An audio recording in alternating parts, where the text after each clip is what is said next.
All right, Thomas, so we're in Germany, in Frankfurt, in the all-new Volkswagen Golf Alltrack.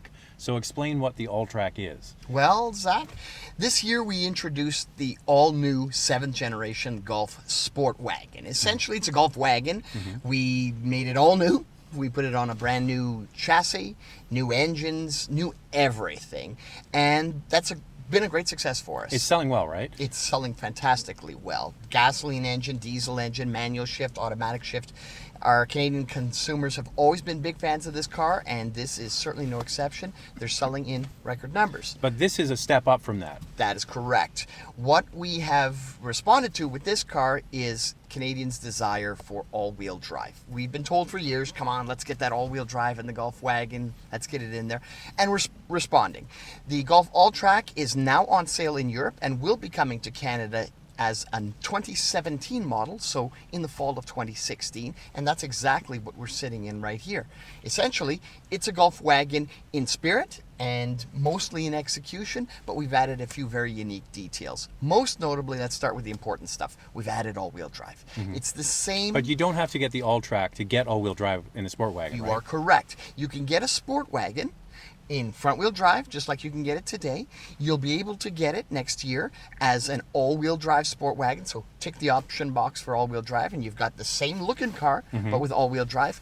And this here, the Alltrack, is a trim level. So it'll come with the all-wheel drive plus some looky items, so that it's got that very aggressive appearance. The crossover look, right? Exactly. The cladding on the side, it's Exactly. raised. Now the one we're in here, the ride height has been raised by 20 millimeters, 2 centimeters, to give it a slightly more crossover look, right? Correct. Now out of the gate though, it's only going to have the gas engine. That's correct.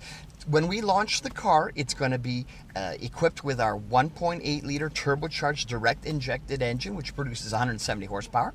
It'll have 200 pound-feet of torque with the automatic which is transmission. up, right? Which is up, yeah. This engine has been, it's proven to be very successful. We've got it in our Golf, we've got it in our Jetta, we've got it in our Beetle, we've got it in our Passat. So it's an engine that's going across the line with Volkswagen. What you'll really notice is the horsepower is horsepower. Everybody talks horsepower. But what gets you up and going is the torque. And the torque in this engine is fantastic. It's 200 pound-feet, as I just mentioned, with the automatic. It's 185 pound-feet with a manual shift. We're not quite sure if we're going to introduce this car with a manual shift yet. We're working on it. We'd certainly like to see it, but that's going to depend on what our factory tells us. But 200 pound-feet of torque is enough to really get you up and going. And the biggest thing is regular gas. Regular gas, exactly. Are you seeing people opt for the 1.8 gas because you don't have to pay that extra 10 cents a liter now, and you get greater torque and what have you, and pulling away from the diesel? Well, I'll tell you, in my part of the country, it's 20 cents a liter for the premium fuel, and what we're seeing is tremendous growth. And let me explain that for just a moment. Volkswagen has, for the last 5 years, set sales records. We're going to set another one this year. What we've seen the growth happen in is with our gasoline-powered cars. Okay. We're still selling the same number of diesels, but that's not growing as quickly as our gasoline-powered cars are. And I think that is directly attributable to what you just said. We're now introducing very high horsepower, very high torque gasoline engines that rival, I'm not going to say they match, but they rival our diesel engines for efficiency. And the customer on the outside looking in, let's consider, Volkswagen is known as the diesel manufacturer in the world, and especially in Canada. However, there's still a vast majority of Canadians that neither understand diesel nor are too interested in diesel. So they're coming in, they're looking for fuel efficiency. If they're getting that in our 1.8T, they're happy with And it. also price. Well, exactly. Yeah, because the gas is less expensive. Exactly. The gasoline-powered cars come at a lower entry point than our diesel-powered cars. There's various reasons for that, most notably because the cost of the engine itself is higher. In the long run, especially for the higher mileage drivers, if you're driving 25, say between 25 and 30,000 kilometers a year or more, diesel still works out in your favor in the long run. There's the fuel savings up front, there's maintenance savings, and there's the one intangible that most Canadians don't think about. That's resale value. The resale value on our TDI clean diesel is astronomical because the cars have such great longevity. Where in some cars, you'll look at one, it's got 200,000, 250,000 kilometers. it's nearing the end of its lifespan, at least in the eyes of the consumer, or the second consumer that's buying the pre-owned car. But with our diesels, especially for those in the know, that car's barely broken in. So you've got that tremendous resale value. But with this car, turbocharged engine, regular fuel, outstanding fuel efficiency, great drivability, and a lower entry price, yes, we're seeing great growth there. Not at the expense of diesel, but at the expense of getting new people into the diesel. All right, so the Alltrack, gas out of the gate, automatic out of the gate. Still a question mark about manual transmission and diesel. Diesel, to me, it's a no-brainer that it's going to come. Absolutely. We've got a tremendous legacy of customers that have bought and remained loyal to Volkswagen diesel product. And it's something that we've got on the table. We're considering it, but we also need to consider our friends to the south, in the United States. When we introduce vehicles into the Canadian market, quite often we work in lockstep with our friends to the south. And the diesel penetration in the US is still not as great, or not even nearly as great as it is in Canada. So they're definitely interested in launching this car as soon as possible, as are we. In order to get it as soon as possible, we're launching with a gasoline engine. The next step, the next logical step, is to get the diesel in there.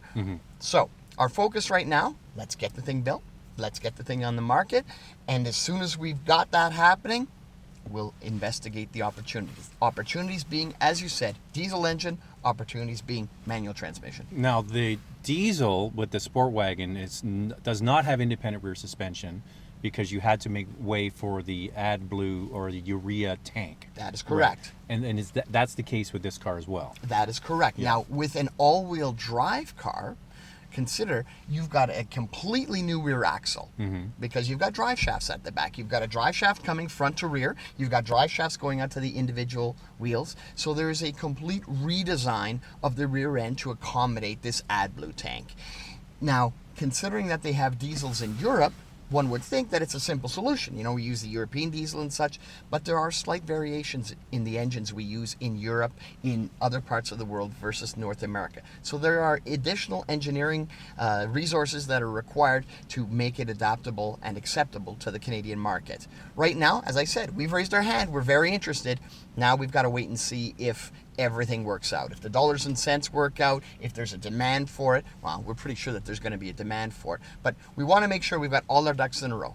Right now, we're pretty ecstatic that this car's on the way. It's something I've been waiting for years. Now, the one thing about Volkswagen in Canada is you're very strong in cars, where other manufacturers are really leaning on their crossovers and seeing car sales drop. You're in the pleasant spot of having car sales grow.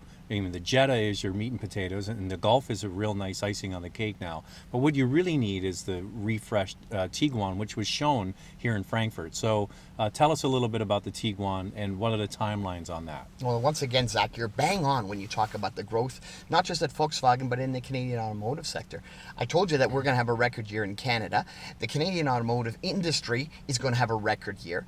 And most of that growth, if not all of that growth, is centered on crossovers, small sport utilities and such. Well, with Golf Sport Wagon, we like to believe, well, take a look, that you've got everything you have in a crossover. You've got the room, you've got the luggage space. And the all-wheel drive now. The all-wheel drive now. The nice thing you get is that it drives like a car. It's fuel efficient like a car. So we've got a real niche there. What I also understand is not too many other manufacturers are working with us on that. We're the last ones at the party with a small wagon. I'm okay with that. I love this car. Well, there's always one in my driveway because of those very same attributes. Well, there are some others. I mean, Subaru has the XV Crosstrek, which is not the same size as this. They've got their Outback, which is proven year after year to be a big success. But yes, not many wagons around. That's for sure. To your point about Tiguan, we're really excited about that. But and the big thing is with Tiguan is it needed to get bigger, right? It did indeed, and that's something you're going to see with Tiguan. Here at Frankfurt, we introduced the all-new for Europe Tiguan, and that's going to make its way to the marketplace here in Germany sometime around the middle of 2016. For Canada and for the US, we're going to see a later introduction right around the beginning of 2017, so 6 to 8 months later. And the reason for that is we're going to go a slightly different route than Europe, and that is we're going to have a longer wheelbase car.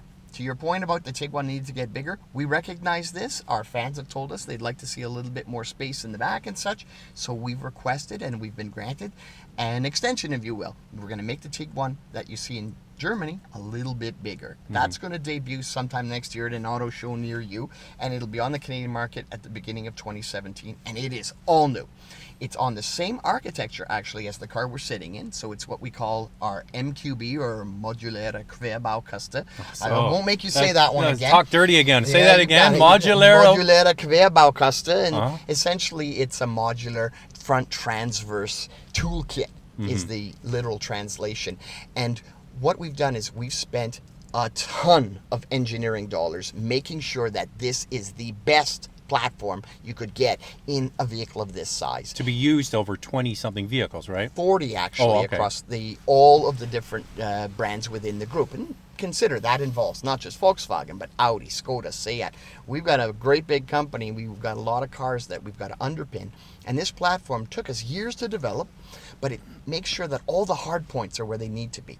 And we can adapt that to making the wheelbase a little bit different. We can make some of the dimensions in the vehicle different, while still retaining the engineering that went into making it a safe, secure, and sturdy chassis. And that's the one thing I want to say is having a chance to drive MQB-based cars now.